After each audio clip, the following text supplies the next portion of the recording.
में रखा। फिर बंदर ने कहा, दाएं पल्ले वाला टुकड़ा बड़ा है।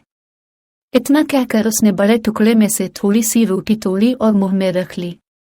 अब दूसरा पल्ला जरा नीचे झुक गया। बंदर कहने लगा कि अब ये वाला टुकड़ा बड़ा है। ये कहकर उसने इस टुकड़े में से थोड़ी सी रोटी तोड़ी और मुंह में रख ली।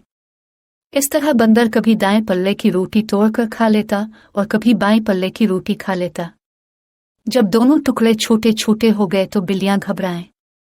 कहने लगी, भाई बंदर, हमारे टुकड़े हमें दे दो, हम अपने आप ही बांट लेंगी। बंदर ने कहा, कितनी देर से मैं तुम्हारे झगड़े का फैसला कर रहा हूं, ये तो मेरी फीस है। इतना कहकर बंदर ने बाकी रोटी भी मुंह में रख ली। फिर वो दरख्त पर जाकर बैठ गया। बिल्लियां बहुत घबराएं। उन्होंने कहा, आइंदा से हम कभी भी आपस में नहीं लड़ेंगी।